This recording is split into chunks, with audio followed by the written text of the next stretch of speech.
E aí, pessoal? Tudo bem com vocês? Asfalto ruim, muito tumulto, largada com muita água na pista, visibilidade baixa e uma desorganização que representava bastante o que foram muitas etapas da Fórmula 1 do decorrer dos anos 80 para os anos 90. O Grande Prêmio do Canadá de 1990. Essa é a nossa história de hoje.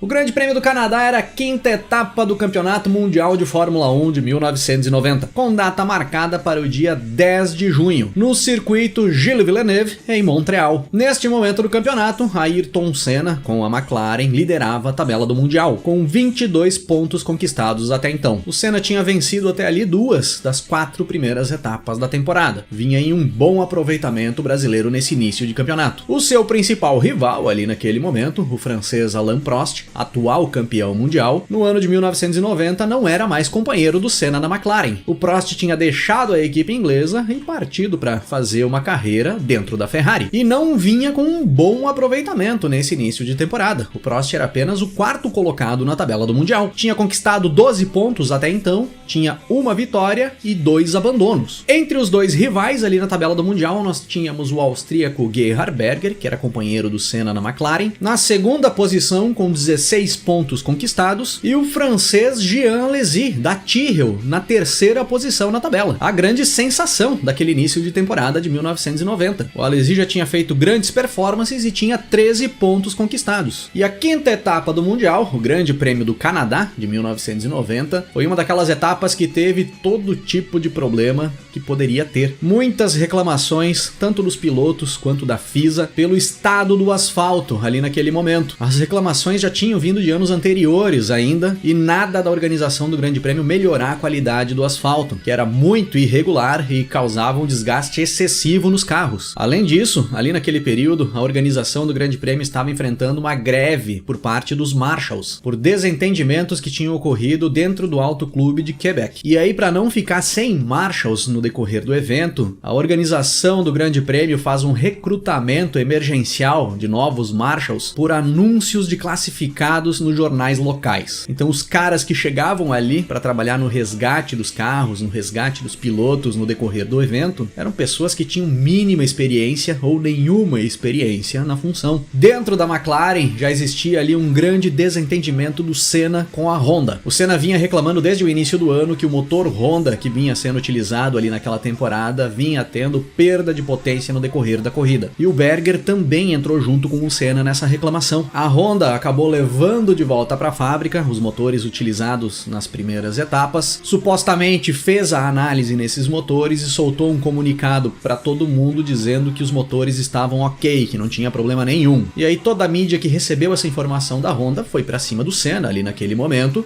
cobrando uma explicação do Senna. O Senna respondia para a imprensa dizendo que ele tinha experiência suficiente para saber quando o motor dele perdia potência ou não, e que o motor tinha sim perdido potência nas primeiras etapas e que ele já tinha indicado para a Honda em que momentos o motor tinha perdido potência e por quê, com o Berger confirmando tudo isso, o Berger ficando ao lado do Senna nesse momento contra a Honda. E uma das argumentações que o Senna dava ali era de que a Honda vinha trabalhando somente no desenvolvimento do motor V12, que era para 1991, e tinha deixado totalmente de lado as melhorias que eram necessárias para esse motor V10, que ainda era utilizado em 1990. Tirando essas confusões de início de evento, nós vamos para os treinos classificatórios. E aí nós tivemos mais confusões. Não por conta da organização, ou por conta de reclamação de pilotos ou da FISA, mas por conta do clima mesmo. No sábado, no segundo treino classificatório, onde geralmente os pilotos faziam seus melhores tempos para a formação do grid de largada no domingo, despencou muita água sobre o circuito Gilles Villeneuve. Dessa forma, os tempos de classificação para a formação do grid ficaram os tempos ainda de sexta-feira. Ninguém conseguia fazer um bom desempenho naquele asfalto extremamente irregular e agora molhado. E aí nos tempos de sexta-feira nós tivemos o Senna na primeira posição, com o Berger, o seu companheiro, fechando a primeira fila, o Alain Prost em terceiro, o italiano Alessandro Nannini da Benetton na 4ª posição e o seu companheiro de equipe, o outro brasileiro, Nelson Piquet, Piquet largando em quinto. O Maurício Gugelmin, que corria ali em 1990 pela Leyton House, e o Roberto Pupo Moreno da Eurobrum, os outros dois brasileiros que integravam os grids da Fórmula 1 ali naquele ano, não conseguiram passar da pré-classificação para o Grande Prêmio do Canadá. E no domingo, horas antes da largada para o Grande Prêmio do Canadá, a chuva volta a cair sobre Montreal e cai com força, deixando a pista muito molhada. E aí largar naquele circuito veloz e desgastante, com um asfalto problemático, visibilidade quase zero e um esquema de segurança e resgate totalmente inexperiente, era uma aventura muito perigosa, que na minha opinião resumia muito bem o que era a Fórmula 1 dos anos 80 e início dos anos 90. E é dessa forma que nós temos a largada para as 70 voltas do Grande Prêmio do Canadá de 1990. O Berger, largando na segunda posição, queima a largada antes de dar o sinal verde e acaba de certa forma até atrapalhando o desempenho dele mesmo ali nos primeiros metros, pois ele teve que segurar para não passar pelo Senna ainda antes do Senna mexer o carro. Com isso, o Senna sai em primeiro, com o Berger em segundo. O Nannini pula para a terceira posição, com o Alesi em quarto e o Piquet em quinto. O Prost acabou perdendo várias posições ali na largada e cai para a sexta posição. Na primeira passagem pela linha de chegada, nós tínhamos exatamente essa formação: Senna, Berger, Nannini, Alesi, Piquet e Prost. Estes eram os 6 primeiros colocados. O spray de água que subia quando os carros passavam pela pista era muito grande e a visibilidade era quase zero, principalmente para os carros que ficavam no meio do pelotão. A partir da segunda volta, o Senna começa a abrir um pouco em relação ao Berger e os 4 primeiros vão conseguindo se distanciar dos demais carros. O Piquet e o Prost iam ficando mais para trás ali nesse pelotão dos 6 primeiros. Na quinta volta, o Prost já não integrava mais a zona de pontuação. Ali na sexta posição, a posição que era do Prost até então, agora nós tínhamos o Thierry Boutsen, da Williams. E o Berger passava a se aproximar do Senna, ali na ponta do pelotão. Chegando na volta 10 de corrida, veio a informação da direção de prova de que o Berger estava tomando uma punição de tempo, por ter queimado a largada antes da luz verde. E o Berger tomava ali um acréscimo de 1 minuto no tempo dele na prova. Passando da volta 10, o Nelson Piquet consegue chegar no Jean Alesi e faz uma bela ultrapassagem em cima do piloto da Tyrrell. E o Piquet agora era o quarto colocado do Grande Prêmio do Canadá. Logo após essa ultrapassagem do Piquet para cima do Alesi, o Ayrton Senna e o Nelson Piquet vão para os boxes para fazer as trocas de pneus. E os dois saem de pneus de chuva que eles tinham largado e partem para pneu slick, para pneu de pista seca. A pista não estava totalmente seca, mas no trilho do traçado normal dos carros já dava para andar bem com o pneu slick. Nesse pit stop do Piquet, ele acaba perdendo bastante tempo parado ali nos boxes. A Benetton tem um certo problema ali para conseguir fazer a troca de pneus e o Piquet acaba perdendo algumas posições na pista. E a partir desse momento, muitos carros vão entrando juntos nos boxes para fazer essa mesma troca que os primeiros colocados ali vinham fazendo. O Berger também já tinha feito essa troca, tinha feito uma volta antes do Senna. E aí, após essas paradas aí do Senna e do Piquet, o Nannini era o novo líder do Grande Prêmio do Canadá, com Senna em segundo, Mansell em terceiro, Jean Alesi na quarta posição, Alain Prost em quinto e Thierry Boutsen em sexto. O Nelson Piquet nesse momento não integrava o top 6. Depois daquele pit stop ruim que a Benetton fez, o Piquet acaba ficando momentaneamente fora da zona de pontuação. Poucas voltas depois, o Berger passa pelo Senna na pista. Só que como o Berger tinha aquela punição de tempo, de 1 minuto a ser acrescida ali no seu tempo da corrida, o Berger nem integrava o top 6. Essa posição do Berger na pista nem era considerada. E nesse mesmo momento em que o Berger passa pelo Senna, o Nannini entra nos boxes para fazer a sua troca de pneus. E aí o Senna retoma a ponta da corrida. Logo em seguida, 2 voltas após o Nannini sair da sua troca de pneus, o italiano acaba atropelando uma marmota que atravessava a pista. E além de ter matado o pobre bichinho ali atropelado, o Nannini teve o carro danificado e um pneu furado. Acabou tendo que voltar para os boxes para reparar a Benetton, fazer a troca de pneus e teve a corrida a partir dali extremamente comprometida, o Alessandro Nannini. E logo em seguida o Jean Alesi também acaba se enroscando na pista com o Andrea De Cesaris e precisa ir para os boxes para trocar o bico da sua Tyrrell. E nós íamos tendo a partir dali muitas rodadas, muitos acidentes e muitos enroscos na pista. Praticamente todos os pilotos já tinham partido para pneu slick, mas a pista tinha muitos trechos molhados ainda. E quando esse pessoal pegava os trechos molhados, era rodada para tudo que era lado. E nós íamos tendo acidentes de tudo que era jeito. E a cada volta que passava,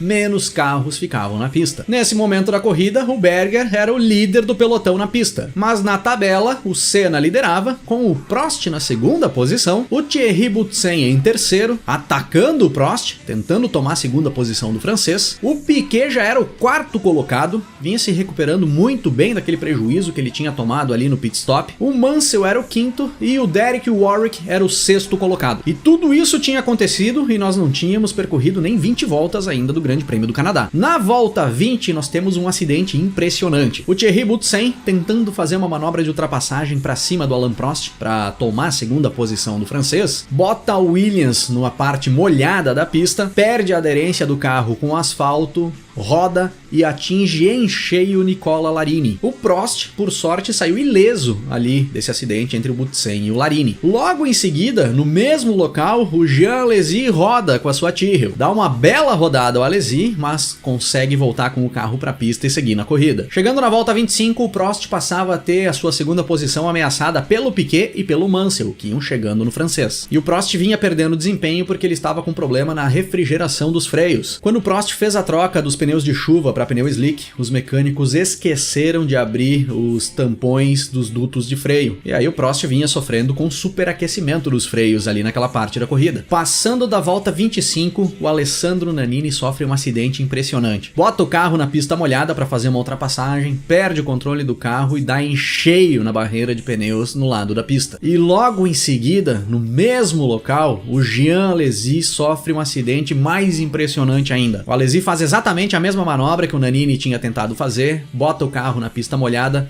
perde totalmente o controle da Tyrrell e atinge em cheio a Benetton do Nannini, que estava ali na barreira de pneus. Foi um acidente muito forte do Alesi e por sorte o Alesi saiu ileso. Poderia ter se machucado ou até machucado algum dos marshals que estariam ali mexendo no carro do Nannini. E aí as coisas meio que se ajeitaram, ficaram assim por um bom tempo no decorrer da prova, com alguns carros ainda rodando e abandonando, mas sem mudar nada ali no pelotão da frente. Chegando na volta 40, o Senna era o líder, com o Prost na segunda posição, quase 30 segundos atrás do brasileiro, e colados no Prost, Piquet e Mansell. Na 49ª volta, o Piquet passa pelo Prost e assume a segunda posição. E uma volta depois, na volta 50, o Mansell também passa pelo Prost e pula para terceiro. Passando das 50 voltas, o Senna era o líder, com o Piquet na segunda posição, 35 segundos atrás do brasileiro. O Mansell era o terceiro colocado, em torno de 6 segundos atrás do Piquet. E o Berger, que era o líder na pista, mas tinha aquela punição de 1 minuto para pagar, já tinha tempo suficiente para brigar pela quarta posição com o Prost, pois o Prost já estava quase 1 minuto atrás do Berger. Então o Berger era o quinto colocado,